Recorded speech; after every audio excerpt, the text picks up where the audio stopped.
Okay.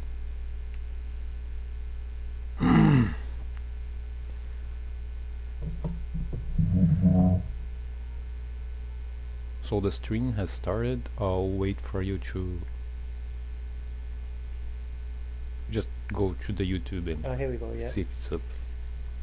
Yep, I see it. I'm just loading up. So you're on Hunter's Dream. Yup. Yay. Cool. Alright, so So, is it playing already there? yep, I can Yeah. see it. You see it spinning around the camera. Okay, let's count the delay. I'll press attack and let's count the seconds, okay? Mm-hmm. 1, 2, 3, 4, 5. No, not yet. The animation hasn't played yet. What did you do? The attack animation. I'll attack. Oh, it was like, yeah, it was like 8 seconds. 8 seconds? Yep. Whoa! I didn't know that the delay was... Do another one. Just try it one more time. Okay. 1, 2, 3, 4, 5, 6, 7, 8, 9, 10. Yep. Oh, just 8 or 9 seconds. Whoa. Okay. It's okay. I don't think we should like worry too much about what's on the screen at that exact No, moment. it's 'cause we'll okay. probably talk about the I was just area. curious about it. Alright. Okay, yeah. Yeah, it doesn't surprise me that it's that slow, because it's like audio versus video.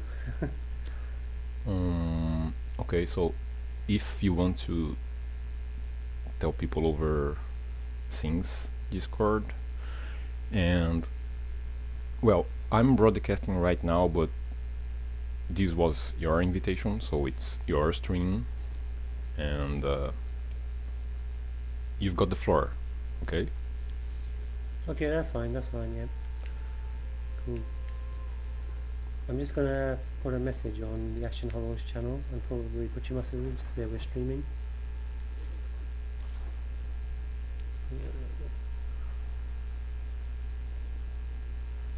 Come join myself and Bob while we stream Bloodborne. Feel free to choose the area you want to go to. I'm pretty easy. Okay, so if you don't mind, I think I'm going to Tumerui Hill because I want to record Queen Yarnon. Okay, yeah, that's cool. Alright.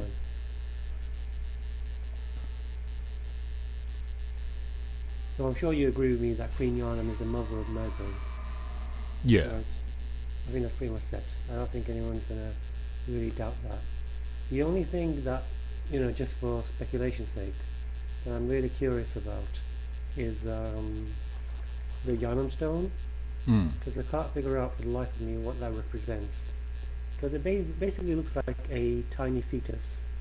It's basically like, you know, it's like a little tiny fetus, almost sitting in like a nest-shaped stone. You know, the interesting thing is that the if you read the Yarnum stone description, I've got it up here. It says the queen lies dead, but her horrific consciousness is only asleep, and it stirs in unsettling motions. So the weird thing about that is like it actually suggests that the stone itself is the queen, or at least what's left of her, as opposed to, you know, being a fetus of some sort. And so I think like saying it's a fetus is kind of like going in the wrong direction, because that's what I used to think. Because as soon as you look at the photo, it looks like almost like a baby. You know, one of those little you know, you've got the bastard of Loran. Yes. Yeah, it kind of reminds you of that, the way it looks, but the description is very different.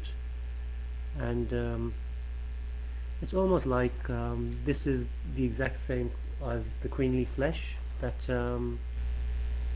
what's the name of the queen? Annalise? Right? Yes, Annalise.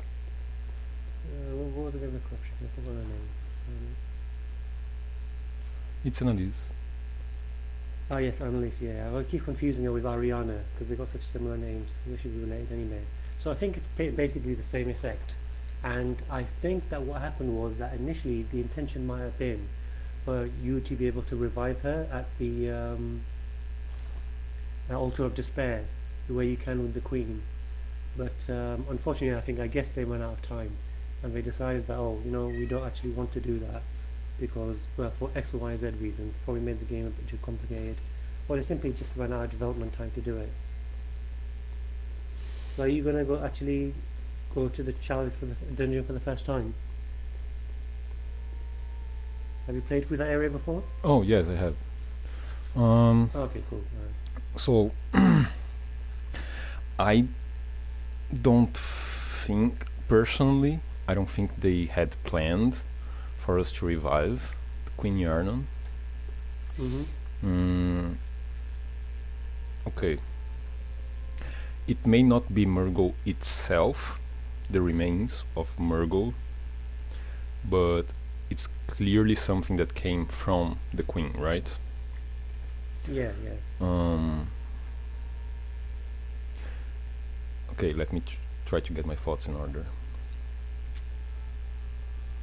Uh, I think it's just meant to clear away any doubt that Queen Yarnan is Murgo's mother. Okay, Oh, and I see. You're basically saying, yeah, right, so it doesn't have to be Murgo itself. It just has to be, like you said, something akin to the queenly flesh that would have come from Queen Yarnan's womb, right?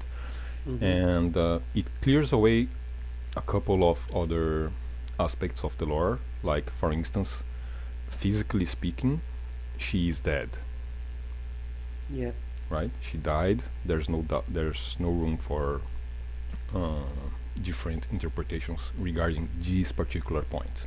She died. They killed her, right?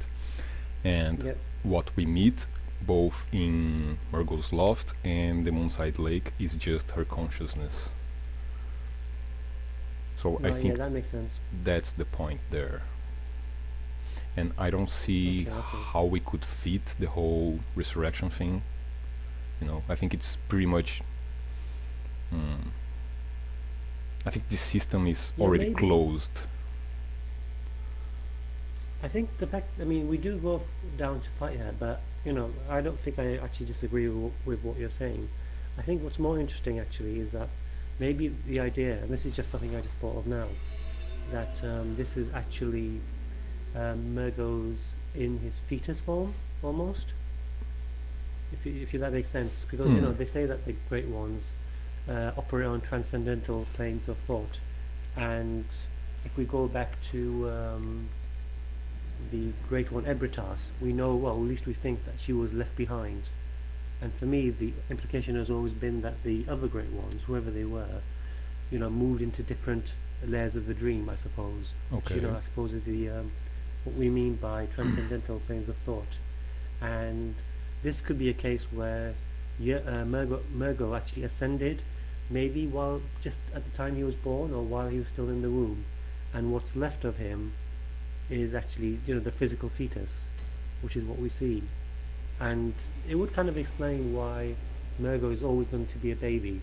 We only ever hear, at least we think we're hearing Murgo's cries at different parts, or in Yarnum, and obviously when we get to the Nightmare of Mensis, and perhaps this is like a blood clot that represents part of the Queen, obviously, and maybe his features as well.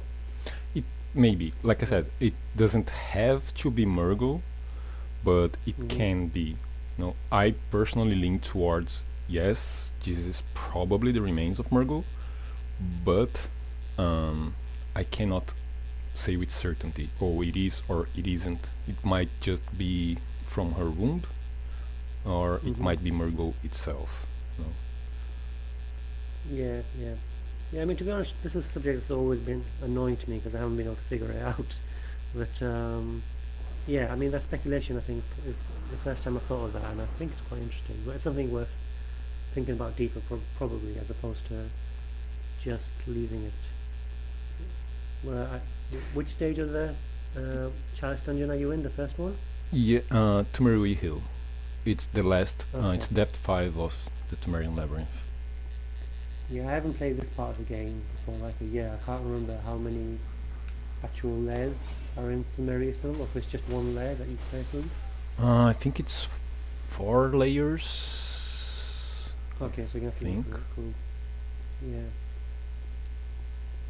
So do you think? Do you think that's you actually have Sumerians that you're fighting Oh, against when you get down here? Because you've got a lot of minions running around, and aside from the rats and the spiders and the Sumerian women, you do find what look like a lot of undead, the kind you see in Dark Souls. And I wonder if they're actually Sumerians, descendants of them, or because they're quite short, so I'm not sure if they're just undead just running around, or whether they're Sumerians or not. I don't think undead is something we could apply to them. Okay, just to ask you, do you always step on the traps just to see what happens? Oh, motherfucker! Yeah. Uh, yeah, I think I always try to set them off just in case they're not a reset trap. So yeah, just got shot by that guy. But yeah, I always step on them just to try and set them off so I don't get hit by them later in case I forget while I'm running around. Yeah. But yeah, partly because I'm curious as well. But I think most of the traps are pretty much the same in down here. Like you see, almost always, I think those little free statues that chuck the arrows at you. Yeah, but the traps I'm really That's usually curious almost about always. are the traps that actually spawn enemies. Like Ah, they yes, spawn yes. those red versions of these little watchers. Yeah, I mean, I can't remember off the top of my head, but the ones I mean, the only enemy that really scares me down here is the Pthumerian women, or the bell ringing women, as they're probably called, and their infinite spider spawn, which really, really pisses me off whenever I play down here. Yeah, especially when there's more But than one. mm, well, I think it's really interesting that down here the spiders are spawned, at least in part, by the bell ringing women. But when you get to the Nightmare of Mensis, what we find is that there's actually just a specific group of them not being spawned by anyone. But there's also a giant spider, Oh, and but here she doesn't spawn the regular spiders, just the blood ones, just the red glowing ones. yes, yeah, yeah. Now, do the red ones actually have a different attack? Because I'm No, not the sure attack's about the that. same.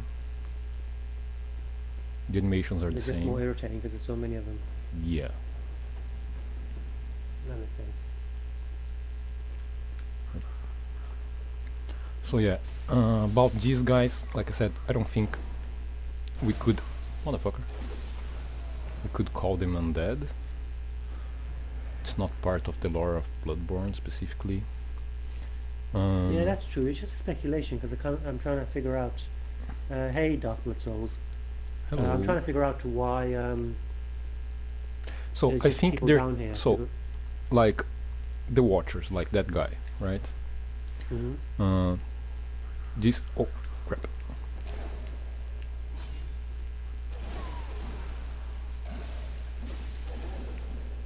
Yeah, maybe it's the case that there's basically a hierarchy and caste in Sumerian society. Because if you look at the what do you call them, the Sumerian descendant and the other Sumerian boss enemy, which I can't remember off the top of my Sumerian head what Elder. it's called. Yeah, the Sumerian elder. That's it. They're quite tall, but they seem to be taller than, well, at least round about the height of Queen Yharnam. And then you've got the Watchers, which you're going to about to fight here, who's very, very big and muscly. And then you've got those really small mob type enemies. And I think what I'm trying to say is that I think there's basically different castes, and the different levels of the caste of Sumerian society were probably determined by probably not millions of years, but probably hundreds of years of evolution, whereby the ones that were on top of the society probably took more of the special blood. Because I think most people agree that the Sumerians were pretty much human at one point, but then became superhuman because they had particular strains of the old blood that allowed them to, become taller, made them more powerful. I And I think what we're seeing here is like different castes of Sumerian society. So you've got like the worker mob caste who have also, obviously right at the bottom, whose job was to serve everyone else. And Then you probably have the warrior class, which is probably the Watcher and whoever were also probably caretakers of the Great Ones. And then you probably had the upper class as well. Because I think if you remember, some item in the game tells us that the Sumerians were simply caretakers at one point. I think it was one of the chalices, and it tells us that the Sumerians were caretakers, but then they took on heirs and became. I mean, I'll search for it while you play, but they eventually became.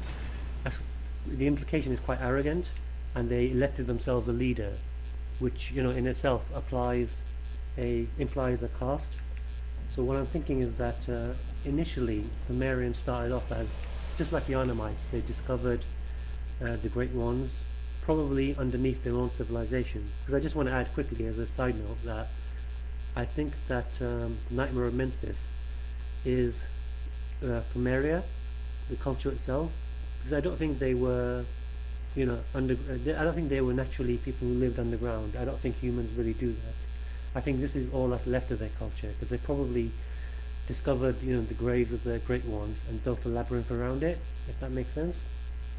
So Okay. initially they probably started out, just as trying to understand what the great ones were, and began worshipping the great ones, taking care of their tombs. But over time, like it says in the item, which I can't find for the life of me, About they electing the king, the queen. they elected themselves a king, It's the which chalice one. itself. Hold on. Yeah, I'll search for it on Google. Maybe it's the officials. Great Tumiru Ihu Chalice. Great Ah, Chalice yes, unlocked okay. deeper reaches of the labyrinth. Tumiru Ihu was the title of both the Tumerian monarch and its capital. This reveals that while early Tumerians were merely humble guardians of the slumbering Great Ones, their descendants felt entitled to name themselves a leader. Yeah, and I think that implies two things. One, obviously, the obvious that they started off as just caretakers or whatever, and then eventually turned themselves into something more. They basically became arrogant. But it also implies, I think, that there was a more caste-based society at that point. So you had, like I said, Queen Yarnam at the top, who was probably elected to be the equivalent of Annalise at the time. And obviously they elected themselves is probably very important because it suggests that the queen itself wasn't like a descendant of a previous queen. It was probably the woman that was chosen for having the most rotten blood, the most blood with the right type of old blood. Sorry, just stop for a second. I think Dark Blood just said that there seems to be static in the audio. I'm not sure if that's myself or you. Oh, Dark Blood. Uh, is it the audio from the game? Is it the audio from us? If it's from us, is it mine or is it his? If you could tell us, that would help.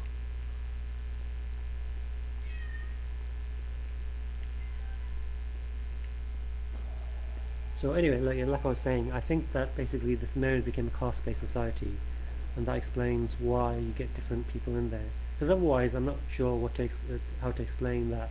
It could just be obviously like a gameplay mechanic. They needed mobs, but lore-wise, that's not particularly satisfactory. Okay, so first, um, when we say caste, it's usually Mm-hmm. like a social term. Like we apply it to humans, and obviously we don't have to make a distinction regarding evolution because we're all humans. So the caste Mm-hmm. system is purely sociological, right? Here, I think we would have to look at it also through the point of view of evolution. So I think the Watchers and the Temerians are all the same race, but like you said, they evolved through different branches, right? And Mm-hmm. this difference in evolution is probably what defines their caste system. Okay, I can tell there's just static noise, most probably from my mic.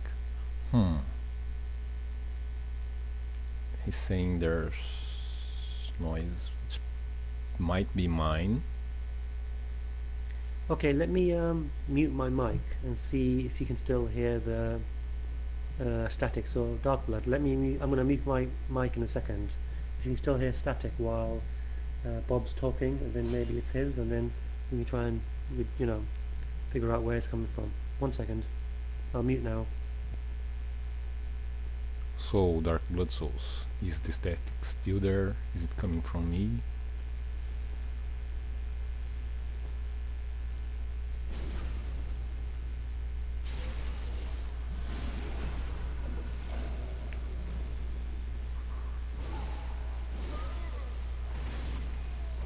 Can you hear me? Is the static still there? Or is it gone?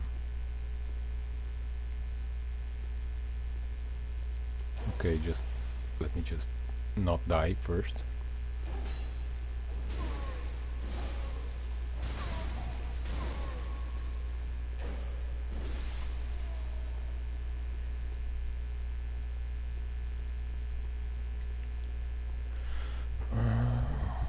Okay.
Okay, I did mute my mic back then.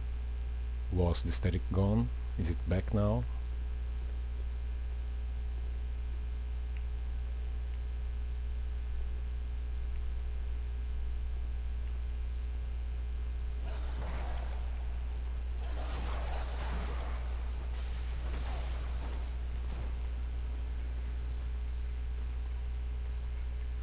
Low.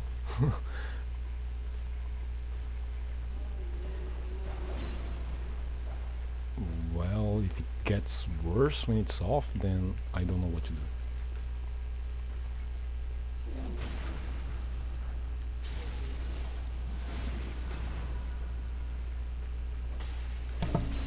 Bob, have you tried reducing the gain on your mic? Because it seems like it's just picking up static from outside of, just, you know, basically from within your room. Maybe like just the ambient noise. Okay, hold on.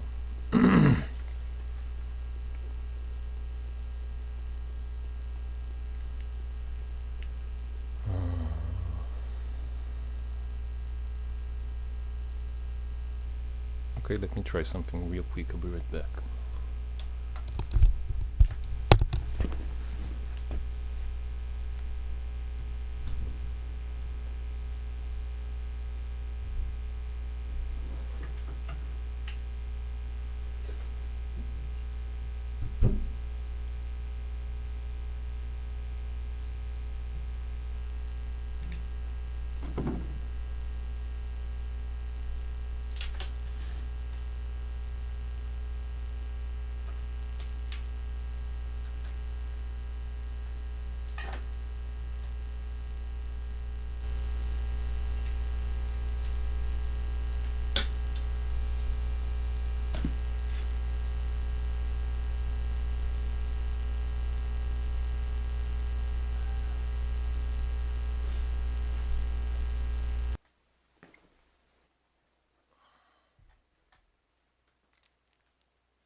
anybody hear me?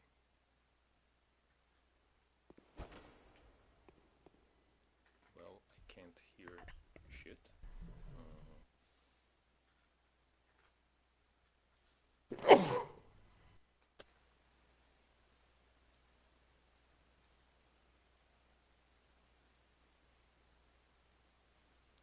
if you guys can hear me, just hold on just 1 second.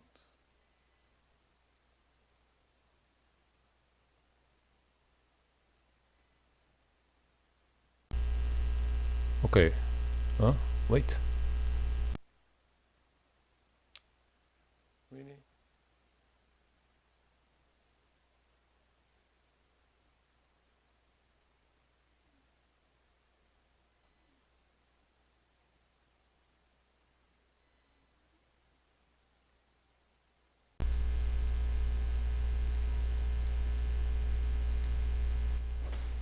Okay, so I switched to another mic, an actual mic, but Mm. when I do that, I can't use my headset to hear, to listen to the game and the party. So I have to use, yeah, Um, I have to use the is your microphone on the headset coming? headset.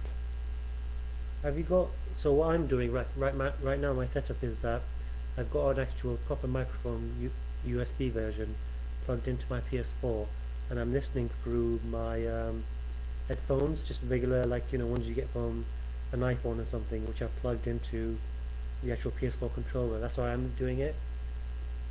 Hmm. Have you? Can you do something like that? Okay, hold on.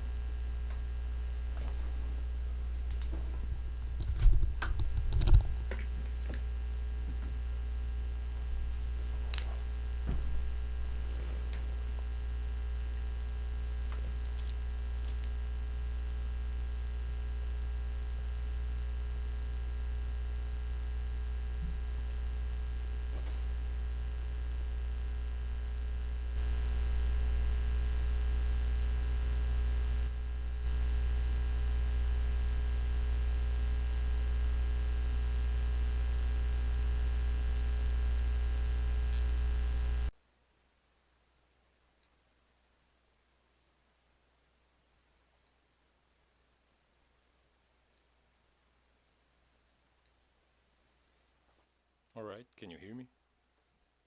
Yeah, it's a bit softer. I don't know if you can increase the gain on your microphone just to make it a bit louder, but I can definitely hear you.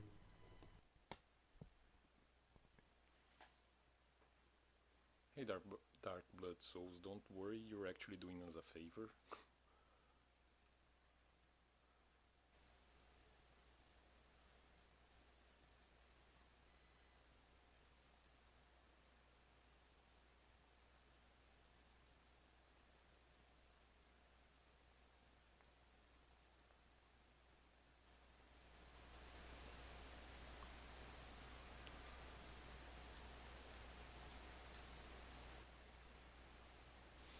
Okay, how's that now?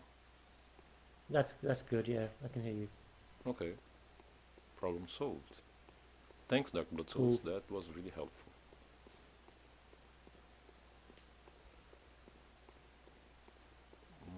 What were we talking about?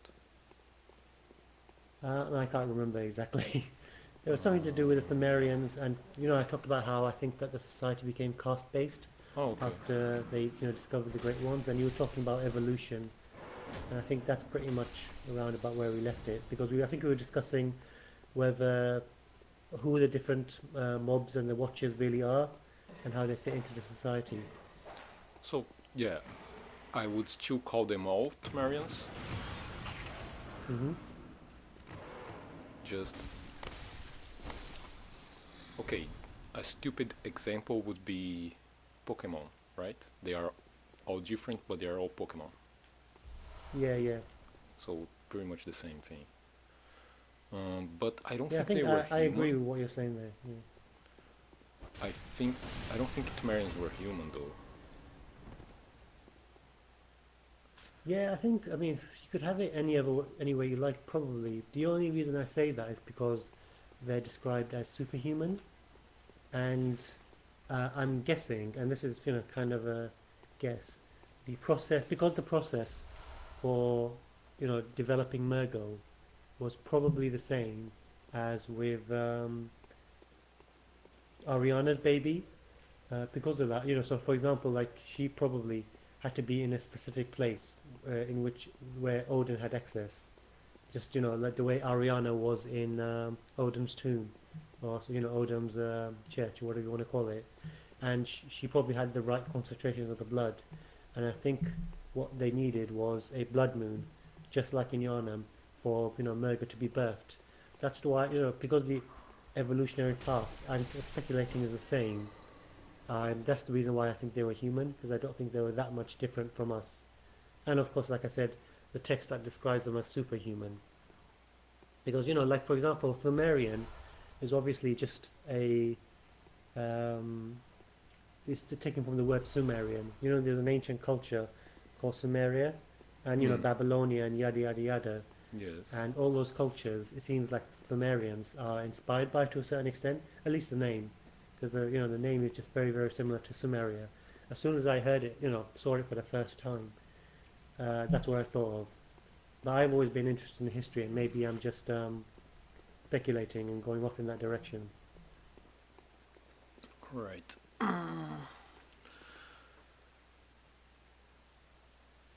So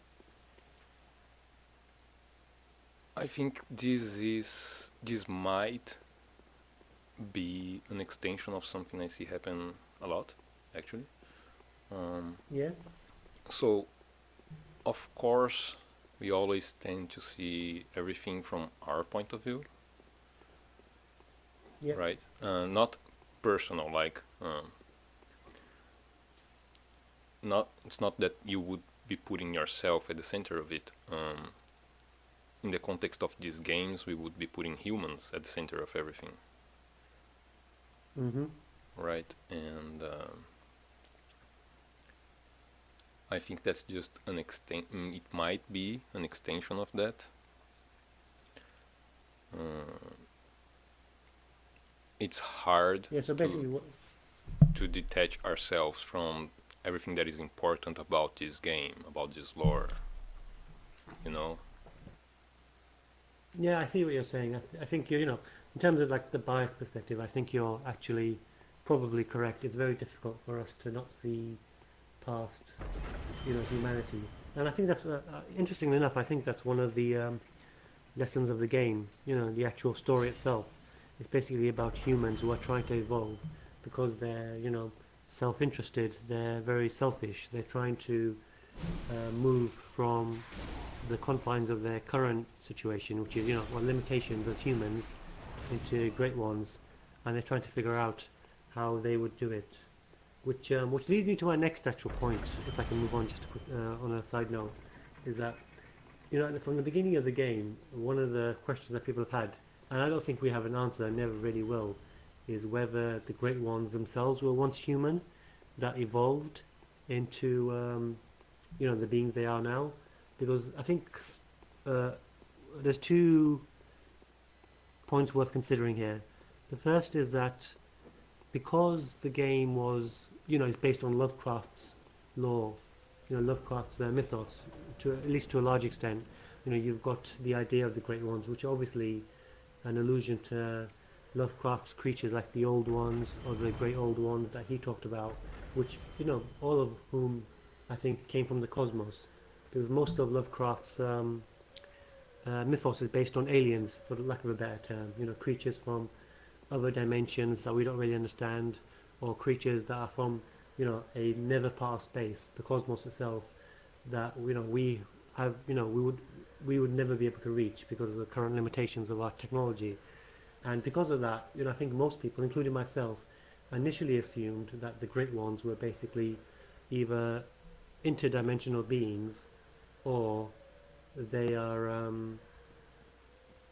maybe just aliens from different planets that have evolved, from one place to another. And but having said that, if you really look at the trajectory of, for example, Mergo, and the evolutionary trajectory of the hunter, because if you get the obviously big spoiler alert, if you get the childhood beginning ending, you become a great one. And obviously that shows that humanity can evolve into greatness. So it kind of makes me think that you know, I was wrong when I thought that initially they were aliens, and the whole cosmos thing is kind of a metaphor as opposed to anything else.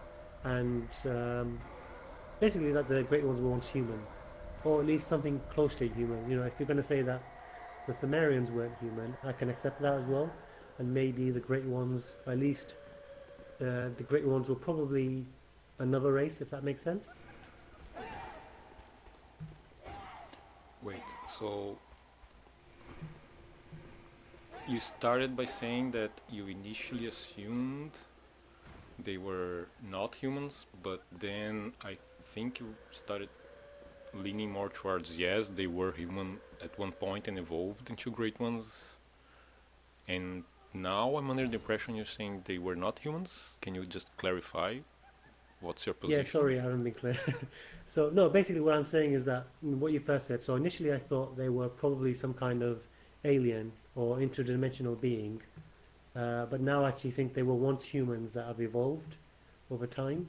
Because of, like I said, we see from the game that it's possible for humanity to evolve if we assume that Murgo and the Thumerians were human, and if we assume that, well, if we see what happens to the hunter in the childhood's beginning ending, it is possible to evolve into greatness. Oh, okay.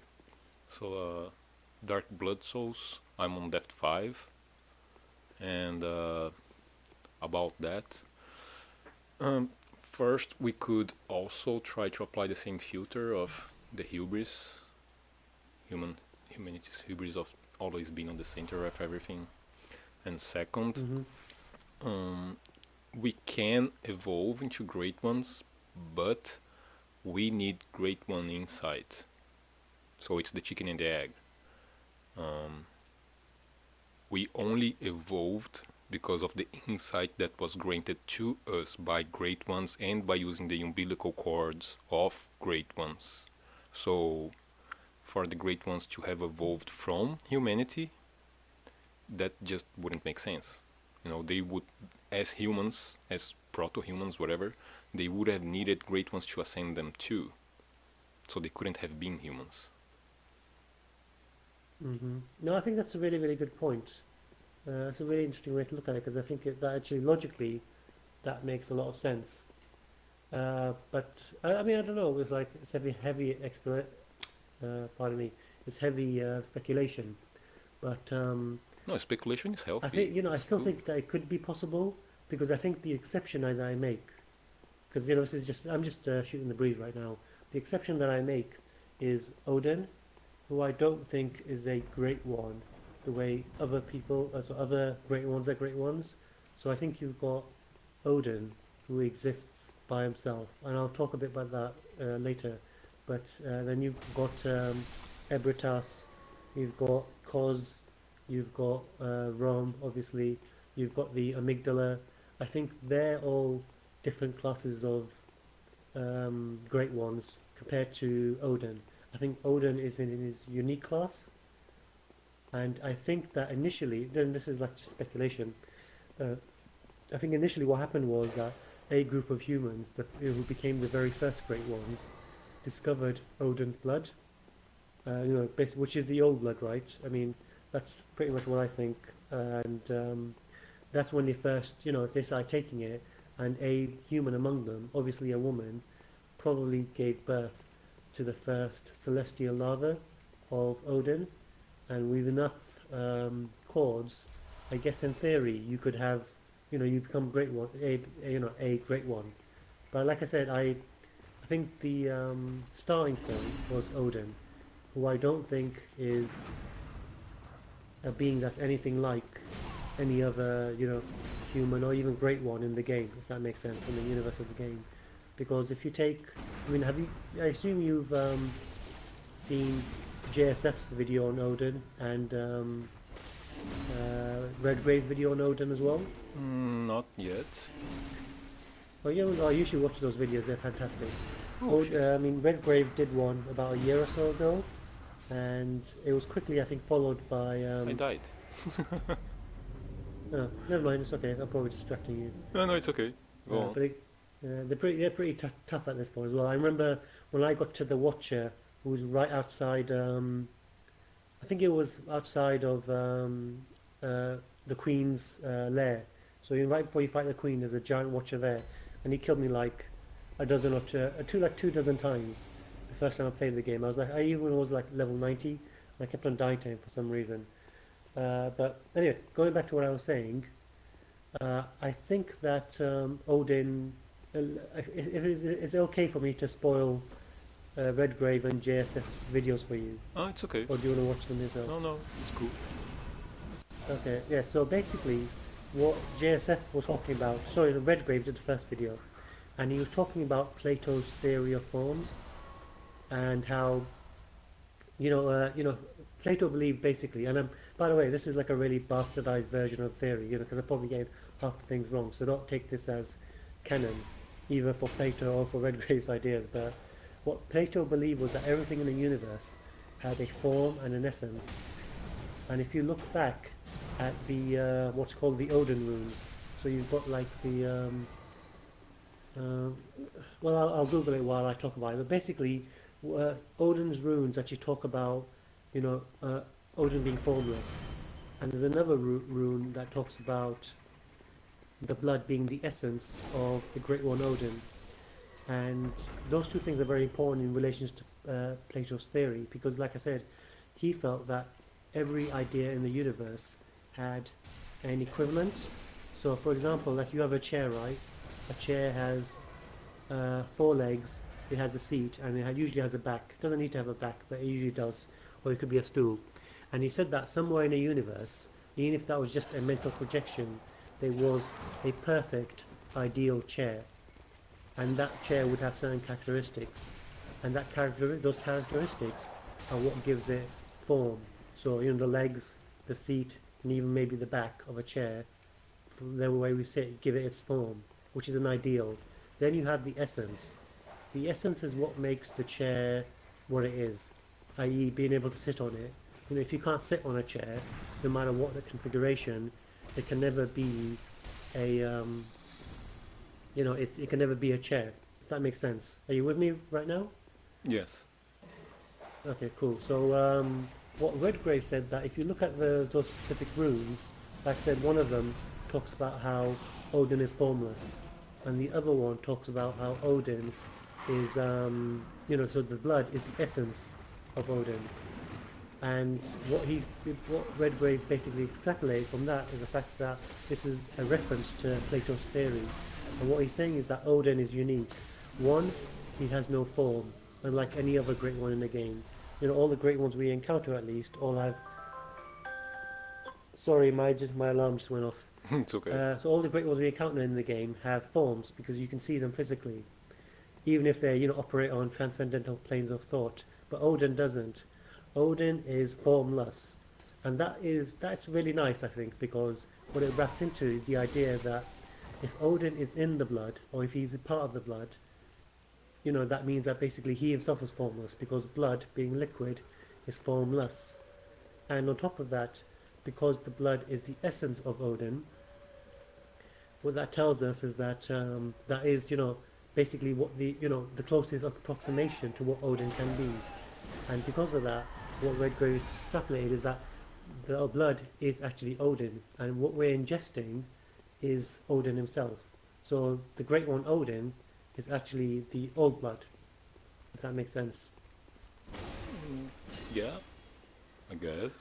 And so, okay, so yeah, so basically that was for me at least, a watershed moment in terms of trying to understand the law, because I think that means that Odin is very, very unique. And JSF's video actually builds a lot on top of that, because he talks about these ideas from Japanese culture and religion, and basically talks about how there's an idea of flow and stagnancy. And the idea of flow is that things that flow, like for example water that flows and blood that flows, is clean, and that water that's stagnant or blood that's stagnant is unclean, because when it's not running, when it's not in flow, you can have creatures living in the water or the blood. And what he's saying is that, at least what he theorizes, is that Odin, whatever Odin is, and whatever is required for Odin to have a child with a human, it requires stagnant blood. And the old blood, he says, that humans ingest, because it comes in vials, or you'll find it wherever, when you extract it from another being, it becomes stagnant, which allows corruption to form in it. And that's interesting because I think it was Annalise that talks about letting the corruption burn when you first meet her, Yes. and because of that, what he's saying is that uh, uh, I've forgotten her name again. The name of the prostitute, not Ariana? Annalise, Ariana. Yeah, I always forget her name. But Ariana, he's basically saying is that has because she's a descendant of the Pthumerians, at least we think she is, the most corrupt blood, the most stagnant blood that is, in itself very, very dirty or corrupt. And that's what makes her a vessel for Odin. And I don't know if you've seen my latest video. Uh, Basically, I talked about the life cycle of the scourge. My speculation is that, and I don't think this is too controversial, that when the red moon event occurs, um, for lack of a better term, whatever's inside Ariana and other humans, the scourge itself, acts as an egg, and the red moon's light is basically the sperm, and that initiates the process of developing a baby. And I think all that that basically goes back to my initial theory, which I started at the beginning of this conversation, where I talked about how I think that Odin was unique, and he was a starting point. I can't think of a reason, and this is the only problem with my theory right now, which is why I haven't made a video about it, is that I can't think of a reason how Odin was the first starting point, if that makes sense. The only thing I can say is that Odin is basically maybe like a god that is part of the universe. Maybe Odin's not even a being. Odin is just a thing, if that makes sense. He's a god in terms of how we can understand a incredibly powerful being, but maybe he's just a quality of the universe. The more corrupt your blood or the water is, that just represents what we call Odin, if that makes sense. Hmm. And the red moon event is probably the sticking point, because where does that come from? I don't think anyone really has an answer, including myself. But yeah, I think that it is possible to speculate, at least in my head, that Odin was like the 0 point, the starting point, and then from there, all the first, great ones, as we call them, came along. Assuming, like I said, you think they were once human. But basically, that's how I think about it. Sorry, I just rambled for like 10 minutes It's without cool, end. man. Like I said, it's your stream. I'm Mm. I'm streaming, but it's your stream. It's our invitation. You've got the floor. Feel free Thanks, to. man. Thanks for putting up with my And ramblings. I know it it's not cool when none of these theories are simple and short. We can't just Yeah, yeah. articulate an entire theory in one sentence. So it's good to have space to actually articulate things. Yeah, thanks, man. But what do No you think of problem. that idea? Um, so your starting point was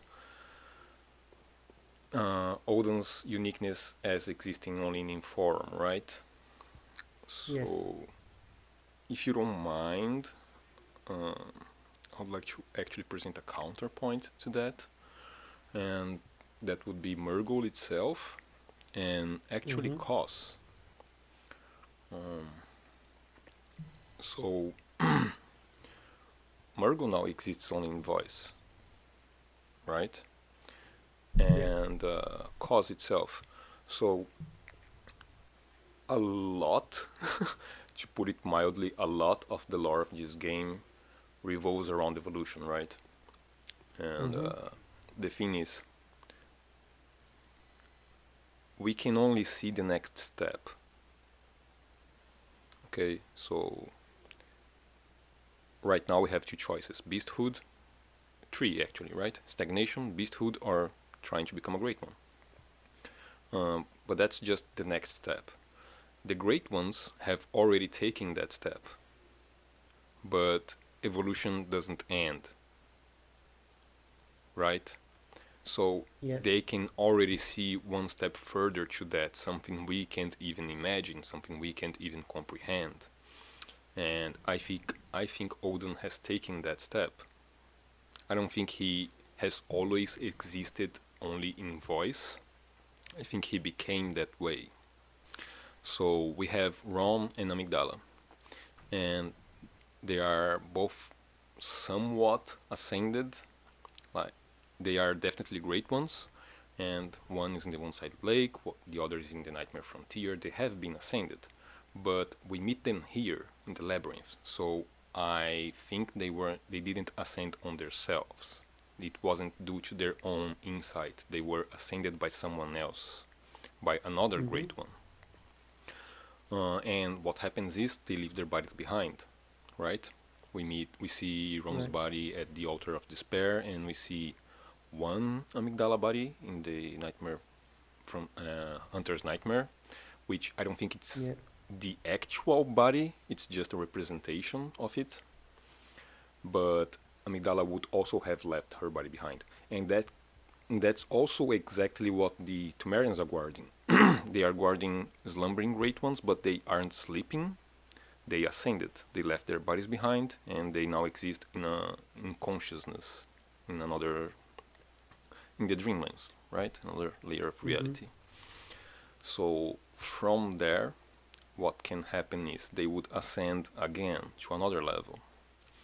Uh, Regarding Odin, there's Odin's tomb that would, in theory, maybe represent the place where they have placed Odin's former body, or uh, the body itself may not be there. It's just meant to represent that it had a body in the physical world, in the waking world once, and then it ascended to the dreamlands, and then from there he ascended again and became formless. Now, like I said, Murgo is already formless, and Kos as well. So Kos died on the beach, right? Yeah. The item descriptions even pose the question of how, right? Uh, did it die on its own before getting there? Did it show up dead, or did the inhabitants of the fishing hamlet kill Kos? That's the question that is posed. But either way, by the time Bergenworth gets to the fishing hamlet, Kos was already dead. But Kos creates the hunter's nightmare. So Yeah. the consciousness of Kos still exists, and all we can see is a representation of the dead body that was left behind. So I think Kos has also ascended to the same level as Odin, Right. Okay. That's what you think. Okay. Okay. So, if I that mean, makes sense. okay. No, it does. It does. I see what you're trying to say because I think it was basically you're saying that there's another level of evolution beyond being a great one, right? So, even Yeah, the great ones ascend to a different stage. I think that's a really cool idea, actually. I think the only difference probably is that, like you said earlier, what I really have a need to do is focus on a starting point because that's a very human thing, right? You know, we all believe that we ourselves had a starting point when we were born, and yeah, obviously we believe that the human race had a starting point. So we kind of applying that logic and applying that logic to this game or this universe, which, yes, as you point out, doesn't necessarily have to be the case.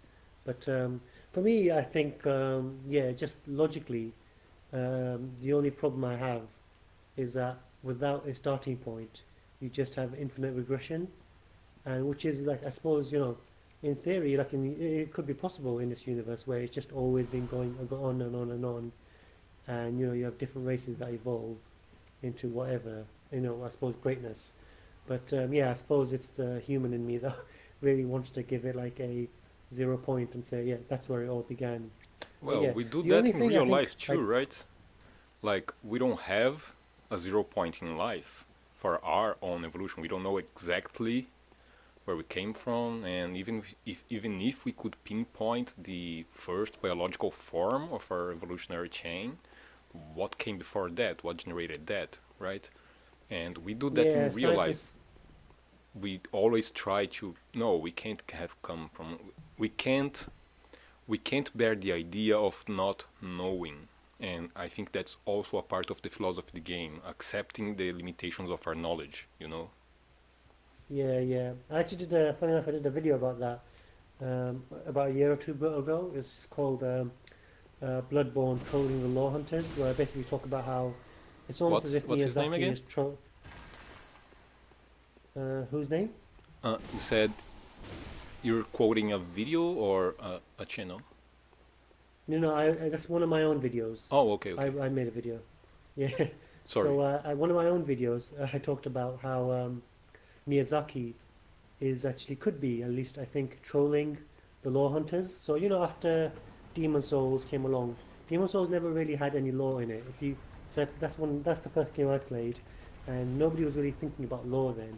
Obviously, we still had item descriptions, and the game was still very sparse in terms of story and item descriptions and basically understanding the world. Miyazaki and the guys still wanted us to Hey, explore the Marty's game in the ourselves chat. and figure out. Hi, Marty. Sorry, go on. Oh yeah, yeah. So, so I think Miyazaki and the guys wanted us to create our own story while playing Demon Souls, but at the same time, it wasn't like they intentionally put quote unquote lore in the game for us to find. There was bits of it, but not really. But if you look at Dark Souls, that all changed. There's a lot more detail in the item descriptions, and there was a lot more encouragement because I think they probably noticed from Demon Souls that one of the most popular aspects for people was enjoying the speculation, if that makes sense. What the most popular aspect was basically for people to just try and figure out what was going on, and they expanded on that in Dark Souls.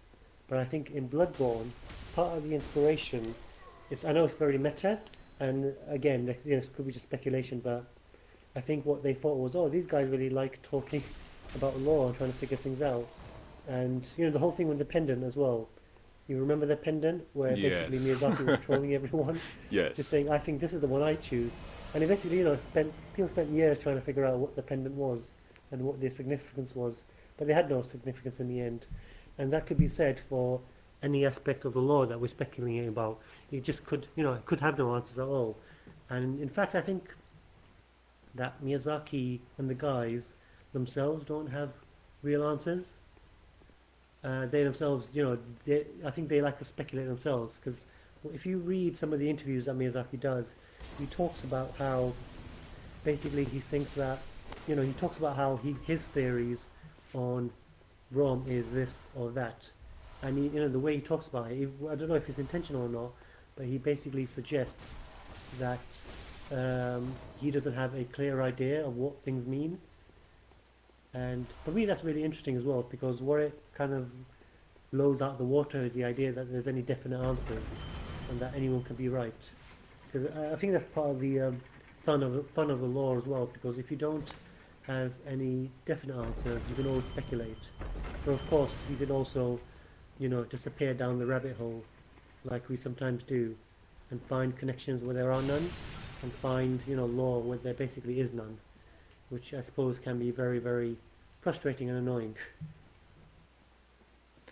Well, that would be a very green possibility. I agree that it's possible. It's all just a big troll.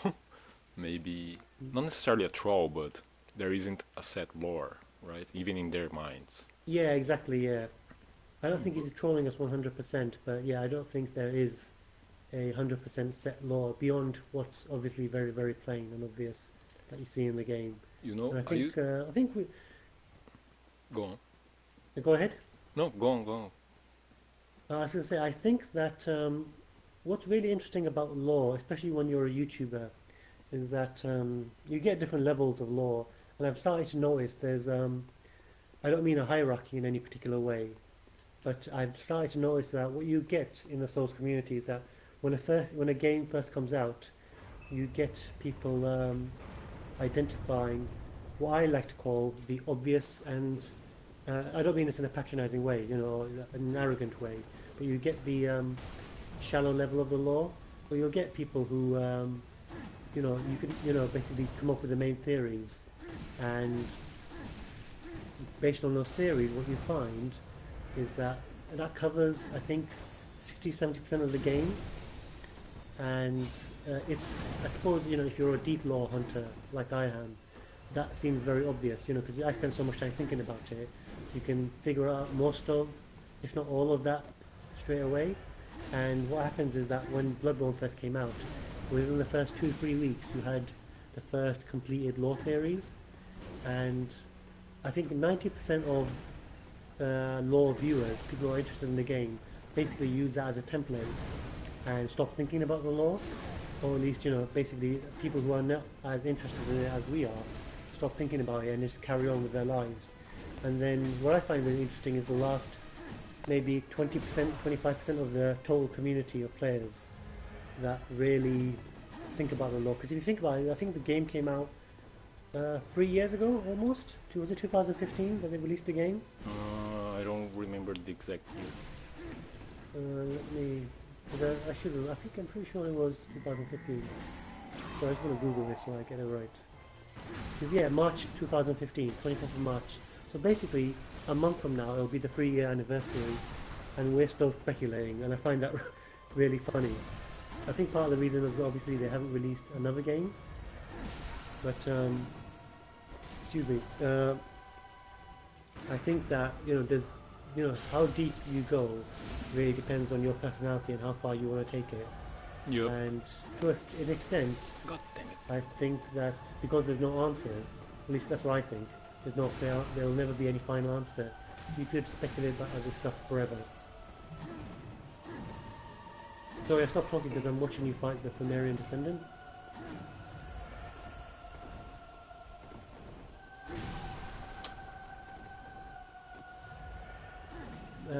Going back actually to you mentioned cause. You talked about how cause is basically the reason for the hunter's nightmare. I have a slightly different take. I think that the reason for the hunter's nightmare is basically causes orphan. I think that his or her death, or at least tragedy in death, is what resulted in the hunter's nightmare. Well done, by the way. You just beat him. I just saw you beat. Was that in one try? Yeah. Oh, very good. Well done. Very good. Thank I'm you. sure it took me like 50 attempts. So Well, now you know why I don't stream my gameplay, because people would I just be there for like years and years trying to beat the same boss. I don't think I could do it that well. I think you're much better than I am. I didn't Um, do very well. I used almost all my vials, but and I'm not that good, trust me. I'm not very good either. uh, well, I think yeah. I mean, obviously that's quite subjective as well. It's obviously super players. The guys who complete the game in like an hour or so on speedruns who are very Yeah. very good. I think that takes a lot of practice and dedication. And I simply don't have the time. I've got a job and a life and stuff to go to, and that really takes up most of my time. Shall we carry on streaming for about 10 or 15 minutes? Because then I've got to go to work. Oh, sure. That's Okay. okay? Okay. Yeah? Yeah, we've already done an hour, so I think that's fine. Like an hour and 15 minutes would do. Be good. I think there's a question on the chat. Welcome home. Yeah. Let's end up in the stream with Lomas. Greetings. He's asking about Miyazaki and Lawrence's skull. Yeah. Do you want me to try and answer that? Okay, I think it's symbolic.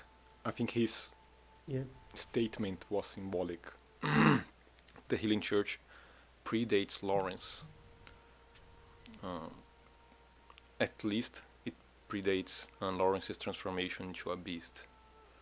Um, I think the easiest way to assert that is by the presence of the Healing Church in the fishing hamlet. They had the heroin set, you can find it in the fishing hamlet. But they were once intertwined with Bergenworth. The Hunter's Nightmare, the DLC, also provides a lot of evidence for that. I think what Miyazaki meant was to say that eventually, when William decided to part ways, to follow his own path, Lawrence kept going on their previous path and kept pushing it further until things went to shit and he became a beast and whatnot. And that stubbornness, the fact that Lawrence decided to not follow William in his new path, but to continue in his previous path, that's what generated the Healing Church that we know today. Because it was a somewhat different institution once. It didn't have its own self-interests. It separate from the other institutions. It was working with Bergenworth. It was working with William. And now they've changed. Mm-hmm. Yeah. Very well, then. Which quote are we actually talking about? What did Miyazaki say? Because I can't remember him talking about Lawrence's skull, at least not off the top of my head. Do you remember that quote? I remember there was one, but I don't know Farewell, exactly good what the hunter. quote was, and I don't remember what interview it was either. Yeah, it might have been from the If when they released the guidebook, they did an interview at the end of that. mm, So well, maybe I that was it. can check it out later, but Wanhazi asked the question. Wanhazi, if you remember, if you know exactly what interview it was, it would be easier for us to check it out later. And Wacky, do you agree with what I said? And Wanhazi, does that shed some light on the matter for you? Uh, yeah, I mean, I just googled it, so other people are talking about it as well. The quote that I've seen is just a paraphrasing. Is that Miyazaki said the Healing Church formed with Lawrence's skull, and I think, yeah, I mean, I agree with everything you said. Like, Lawrence started off with Willem in Bergenworth, and then he's, left Bergenworth to form his own church. And I think the most important thing is to note that Lawrence, when you fight him in the Hunter's Nightmare, is described as the first vicar. Yes. So that shows that he founded the church. No matter what, he was the first vicar.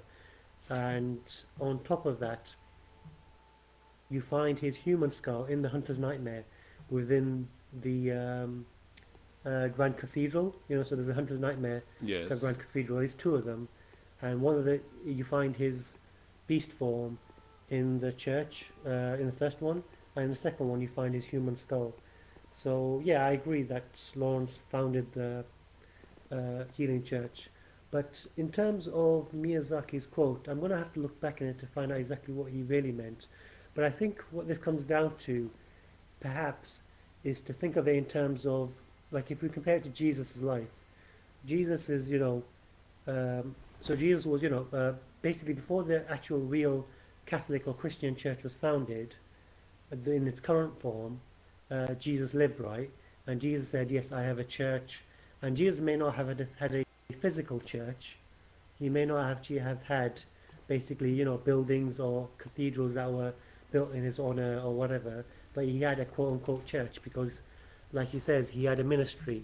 And because he had a ministry, he had a quote-unquote group of followers. And that was his first church.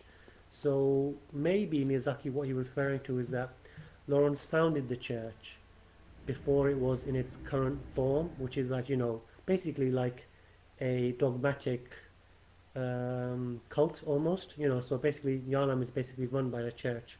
All the church's buildings dominate it, especially the cathedral. And maybe Lawrence wasn't alive per se when the cathedral was built in his honor or in the church's honor, but he was probably alive to found the church. So, and then afterwards, everything that we see today was built around him. Does that make sense? Maybe that is what Miyazaki was referring to. But I'll look into the quote as well because I can't remember off the top of my head. If it's in the art book, and I've got a copy of that, or in the guide rather, I'll have a look at it as well. And I think that's what we can extrapolate from that. For me, at least, the most interesting part of Lawrence and his story. Also, Aerofire just spoke. So Aerofire is saying that maybe Miyazaki meant that Lawrence's skull is the source of worship in the Healing Church in Yarnam today. It seems that the church, yeah. So just like Aerofire says, the church has probably undergone multiple generations, where initially it was just Lawrence and his followers from Bergenworth who went off and started preaching and said, yes, we have our religion, and they probably used the blood as quote unquote a manipulation tactic because they probably showed people how he had miraculous qualities. And the very first iteration of the church probably started off in a hut somewhere where they didn't have any power, didn't have any money, but then they built power by gaining followers. So I think over time, what we see today is like just like the church when it was at its height before, like you said, Bob, everything went to shit in Yarnum and everything fell apart. But yeah, I was going to say, I think the most interesting part of Lawrence for me right now is trying to explain why he has a human skull in one aspect, or in one church in the Nightmare. He's got his beast version, or cleric beast version, in the other cathedral in the Nightmare. And then you've also got the beast skull in Yarnum. And then fourth is the what people speculate is Lawrence in the Sumerian tombs, because you've got the bloodletting beasts, which, like you said, like you everyone I think knows, has a Beheaded headless form. form. Okay. Yeah, and a lot of people speculate that is actually Lawrence as well. And I think for me that is something that is really a really cool aspect of the law, if it's true, you know. Just to speculate quickly, and I think Redgrave spoke about this as well, or maybe it was JSF, but it seems like when Lawrence died, or at least at the last moments of his life, his consciousness might have been split up into different forms. So his physical body, or at least what remains of it, is somehow, in the actual, Yarnum Cathedral. So that's what's left of it. Or at least that was what they were able to drag away because it's just ahead. Whereas the physical body probably You also mean the one exists that is in deep in the burning or tombs. his skull in Yarnum? No, no, I'm talking about. Sorry, just to be clear, I'm talking about the skull in Yonam. Oh, I okay. think that's his physical head, and his Okay. physical body is probably still quote unquote alive down in the dungeons when we see him. And I think that's probably not his body per se, at least not his consciousness controlling it, but he's basically just being controlled by the maggot that you find inside his body. So halfway Okay. through the boss fight, you start fighting the maggot itself, and I think that's controlling his body, whereas his consciousness was probably ripped into the hunter's nightmare. And I think the burning cleric beast, like you said, Bob, is probably his consciousness, at least what's left of it. Like you said, he's always searching for his human skull. And I think his human skull isn't real per se, but it's just an interpretation of his humanity, if that makes sense. So it's as if It does. when he died, or at least in the moment he died, his consciousness was ripped in between the beast version and the human version. And I think also that's like Miyazaki and the developers talking to us, saying, "Oh, by the way, when you become a beast, you definitely lose your humanity because, like Lawrence, like I said, I think he's always condemned to search for it, but he never will because he never can restore his memories or whatever it says." Yeah, so Air of Fire. Yeah, Mikolash has a mummified corpse in the waking world, and he's got a version in the nightmare as well. I think it's a similar concept that they're talking about. Well, yeah, the idea Do of separating body and consciousness isn't unique in the game. Like, there are a few instances, to say the least. Yeah, Um, uh, the the idea of his skull representing. Come on, hold on. The idea of his skull representing his humanity. I almost. I think almost the same thing. It's hmm not. It's a memory, right? For example, when you touch his skull in the real world, in the physical world, you access his memories, right? So that's a representation yeah, of his memory. More specifically, it's a representation of the oath. That's actually a little bit clearer in the Japanese description, but um, it's a representation of the oath that he could not keep. No? Um, yeah. What was the oath though? What was the oath he could not it's keep? the adage, fear the old blood. So his Ah, beast yes, right, form okay. reminisces about the point in time where he can trace all his misfortune to. Like, if he could only have kept that oath things wouldn't have gone to shit. So that's why Yes, it that makes a lot keeps of sense. searching Yeah. for it. And the difference inside, well, inside the Hunter's Nightmare, the first thing we have to acknowledge is that that's not a physical place, right? So most things there are just representations, or just like we are talking about, consciousness separated from the bodies. And Mhm. I think like we have two grand cathedrals. Um, we have Lawrence in one, his Conan Doyle in the other. I think the Hunter's Nightmare, uh, use physical distance to infer the passage of time backwards. Yeah. So we Yeah. start at the last point of the curse and we move backwards in time to the point of origin of the curse. So that makes sense regarding Lawrence as well. So we first meet him in the Grand Cathedral that we know now, like it stands now in the present, and he's in his beast form. That's when he became a beast. If you keep moving further into the nightmare and back into the past, you reached a previous version of the Grand Cathedral that was still working together with Bergenworth and Whelan, and that's where you find his oath. That's the moment in time in the past where he let go of his oath, he let go of Whelan, and decided to continue the path of the blood. Mhm. Yeah, I think that's a very, very nice way of thinking about it. I think that's really, really cool. Yeah, I think yeah, I sorry, I think JSF and probably others actually have very similar ideas in terms of it moving back into the past. And I think, in fact, JSF actually talked about how the different levels of the nightmare. So you have, the Hunter's Nightmare, you have the Nightmare Frontier, and then the Nightmare of Mensis.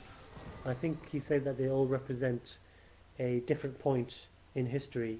And I think that's a really cool way of thinking about it. I think I'm going to try and collect my thoughts on that and maybe do a video because it's one of the theories I'm working on at the moment. But yeah, I 100% agree with what you just said. I think that's a really nice way of thinking about it in terms of his humanity being, the last point of him being honoring the agreement he made with Willem before he left to found his own church. Okay, sorry, I think I really should be going now. I think I need to leave for work in 10 minutes. But I've had a lot Oh, of fun today just talking about it. I think we streamed for like an hour and 20 minutes, which I think is quite yep. good. I wanted to do 2 hours, but like I said, we had technical difficulties at the beginning, No, it's cool. which was a shame. Yeah, but okay. I'm going to actually try and figure out how I can start streaming because it seems like my internet connection is just not good enough. And then Just maybe we can do this again get in the the future. cable, man. It won't work on Oh, Wi-Fi. yeah. You gotta get the cable. Okay, I'm gonna try that. I'm gonna try a couple of tests and see if I can do it, because I'm wondering whether it's just the Wi-Fi between, like I said, the different floors in my house, or if it's just my internet connection is too slow. But then I can try and get a faster one. I can always switch to a different provider who does a better service. The problem is I'm out in the countryside, and it's not great here. Okay, guys. Okay. Yeah, Aerofire, thanks for coming. Hazy, if you're still here. And Marty if you're still here as well. I had a lot of fun, guys, and then let's do this again in the future. Thanks, Bob. It's been a pleasure. Thank you for inviting me to this. And next No, time, no yeah, let's problem, man. see if you can actually stream the stream because, like I said, it's your stream this time. And I'm going to stop Yeah, now yeah, too. yeah, cool. Um, since you're logging off, I'll be logging off as well. Thank you everybody for coming. Thanks. What was his name? Blood of Souls.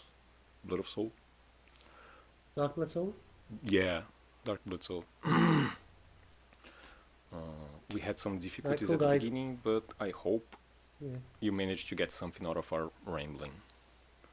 All Yeah. right. Cool. Okay. Thanks, Wacky, Bye, guys. and see ya. All right. Is Wacky gone? Okay. Yup. Apparently he does. All right. I'll be logging off as well. Thank you very much for coming, and I'll see you guys around. Bye.